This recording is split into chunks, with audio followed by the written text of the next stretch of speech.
الحمد لله القائل ونضع الموازين القسط ليوم القيامة فلا تظلم نفس شيئا وإن كان مثقال حبة من خردل أتينا بها وكفى بنا حاسبين أشهد أن لا إله إلا الله وحده لا شريك له وأشهد أن سيدنا محمدا عبده ورسوله اللهم صل وسلم وبارك على سيدنا محمد وعلى آله وصحبه أجمعين أما بعد فيا أيها المسلمون اتقوا الله أوصيكم وإياي بتقوى الله فقد فاز المتقون قال الله تعالى يا أيها الذين آمنوا اتقوا الله حق تقاته ولا تموتن إلا وأنتم مسلمون.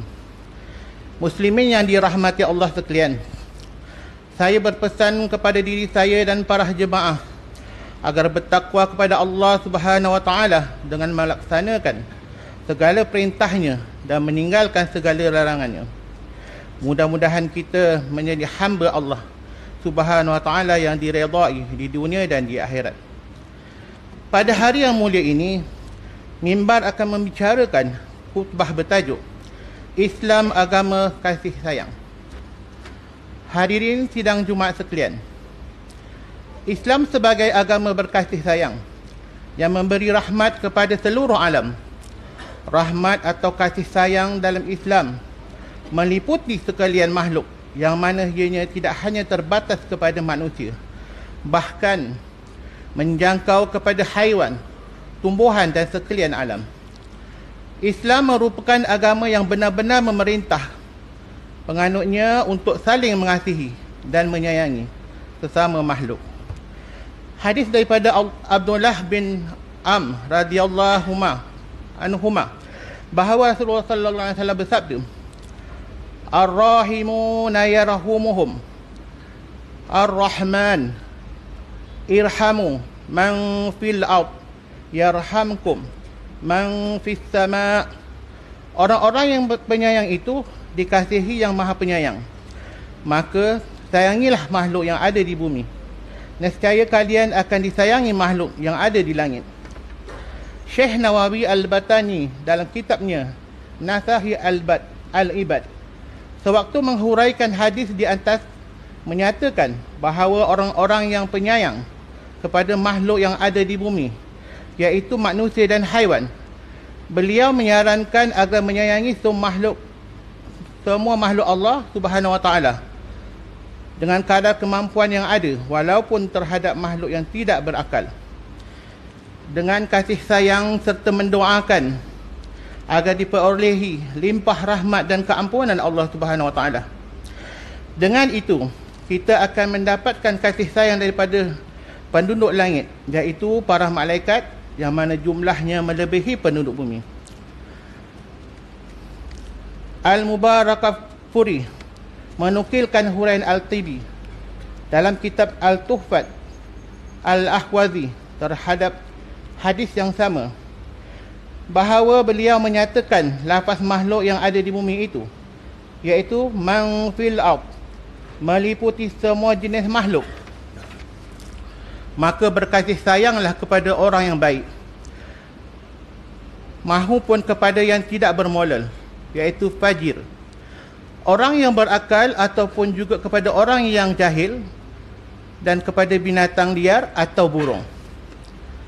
Hadirin yang dikasihi Allah Subhanahu wa taala sekalian, berkasih sayang atau berbuat baik terhadap haiwan adalah ibadah kepada Allah Subhanahu wa taala. Banyak nas yang menunjukkan ianya dihitung sebagai amal kebaikan, bahkan boleh menjadi sebab kepada pengampunan dosa dan peningkatan darjat di sisi Allah Subhanahu wa taala. Hadis riwayat Abu Hurairah radhiyallahu anhu bahawa Rasulullah sallallahu alaihi wasallam menceritakan seorang lelaki yang kehausan yang sangat lalu turun ke perigi mendapatkan air. Ketika keluar dari pergi, dilihatnya seekor anjing menjelirkan lidah menjilat-jilat tanah kehausan. Kasihan terhadap haiwan tersebut, lelaki tadi turun kembali, mengisi air dengan kasutnya, kemudian digigit lalu dibawa naik ke atas dan diberikan kepada anjing itu minum. Usaha murni yang dibuat oleh lelaki itu menyebabkan dosanya diampunkan.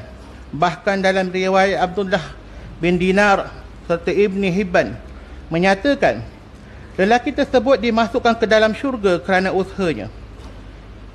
Para sahabat yang mendengarkan kisah ini bertanya kepada Rasulullah sallallahu alaihi wasallam, "Ya Rasulullah, wa inna lana fil bahaimi ajra."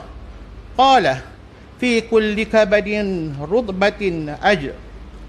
Wahai Rasulullah, apakah kami mendapatkan pahala dengan berbuat baik kepada haiwan? Baginda Rasulullah sallallahu alaihi wasallam menjawab, pada setiap yang bernyawa ada pahalanya. Hadis riwayat Al-Bukhari. Sebaliknya, siapa yang tidak berbuat baik terhadap haiwan serta menzalimi boleh menjadi sebab kepada kemurkaan Allah dan sebab masuk ke neraka. Hadis riwayat Al-Bukhari daripada Abdullah bin Umar radhiyallahu anhu bahawa Rasulullah sallallahu alaihi wasallam menceritakan seorang wanita dimasukkan ke neraka kerana mengurung seekor anjing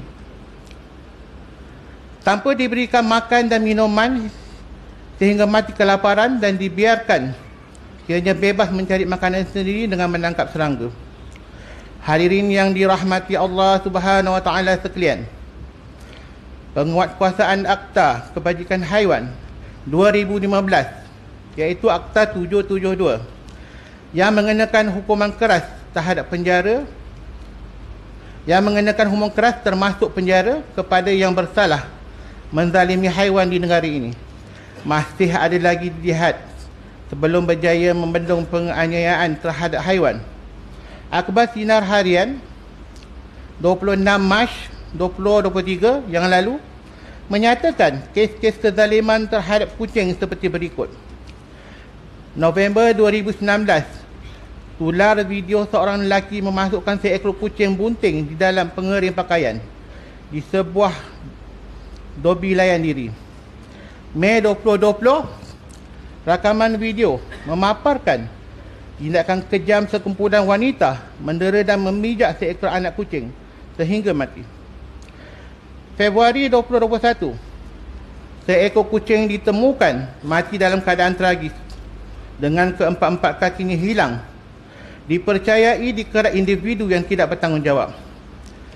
Mac 2023, seorang lelaki tergamak menjadikan anak kucing menerusi pengambilan adoption sebagai hidangan ular sawa peliharaannya. Dan Mac 2023, puluhan rangka bagai jebasan organ dan daging dikisar dipercayai kes kezaliman kucing ditemukan di sebuah kondominium di ibu kota.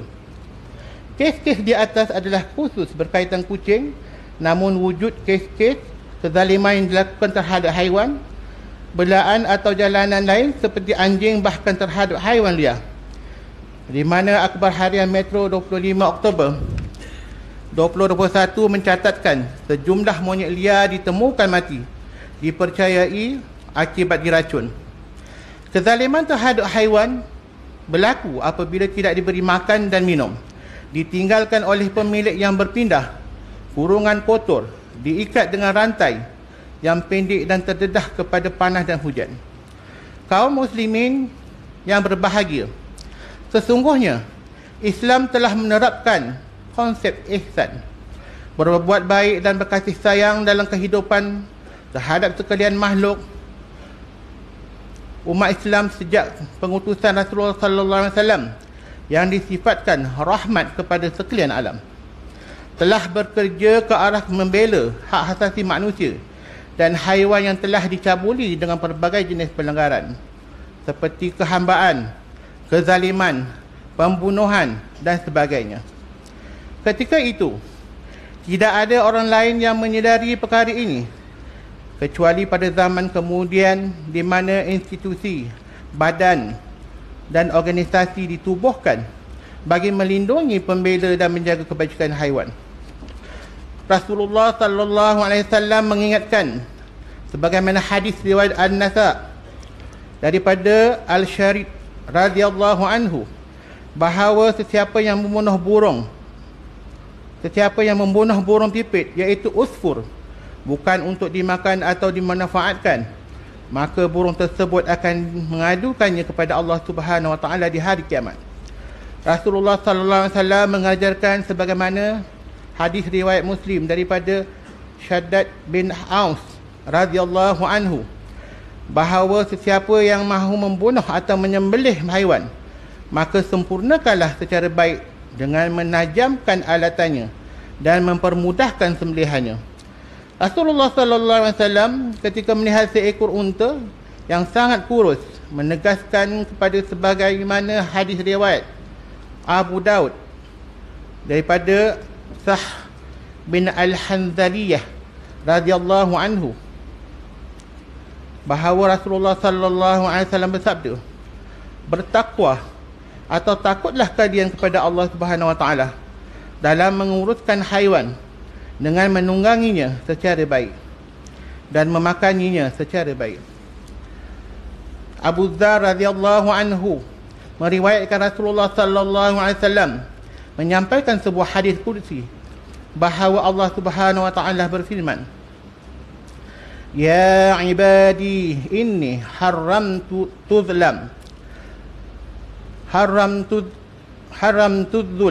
ma'ala nafsi wa ja'altuhu bainakum muharraman fala tadzalamu. Wahai hambaku, aku telah haramkan bagiku kezaliman dan aku juga telah menjadikannya haram dalam kalangan kamu, maka janganlah kamu saling berbuat zalim. Riwayat Muslim. Hadirin yang dimuliakan, mengakhiri khutbah ini, marilah kita sama-sama menghayati dan mengambil pengajaran seperti berikut. Umat Islam hendaklah mengetahui bahawa Islam adalah agama yang membawa rahmat kepada seluruh makhluk, sama ada manusia atau haiwan, tumbuh-tumbuhan dan sekalian alam. Kedua, umat Islam hendaklah memahami bahawa berkasih sayang atau berbuat baik kepada haiwan adalah ibadah yang boleh mengundang keridaan, dan pengabaian terhadapnya boleh mengundang kemurkaan Allah Subhanahu wa taala. Yang ketiga, umat Islam hendaklah menyedari bahawa isu kezaliman dan penganiayaan terhadap haiwan dapat dibenteras dengan memupuk perasaan ihsan serta mewujudkan kesedaran dalam masyarakat. A'udzubillahi minasyaitonir rajim. Wa ma min dabbatin fil ard wala ta'irin yatiru bijanahi illa umamun amsalukum ma farratna fil kitabi min syai' thumma ila rabbihim yuhsyarun.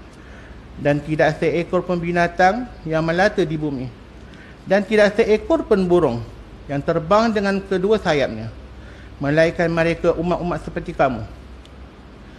Tiada kami tinggalkan sesuatu pun di dalam kitab Al-Quran ini, kemudian mereka semuanya akan dihimpunkan kepada Tuhan mereka, iaitu untuk dihisap dan menerima balasan. Surah Al-An'am ayat 38. Barakallahu li wa lakum fil Qur'anil azim wa nafa'anni wa iyyakum bima fihi wa minal ayati wa dzikril hakim wa taqabbal minni wa minkum tilawatah innahu huwas samiul alim. Aqulu qawli hadza wa astaghfirullahal azim li wa lakum wa li sa'iril muslimina wal muslimat fastaghfiruhu innahu huwal ghafurur rahim.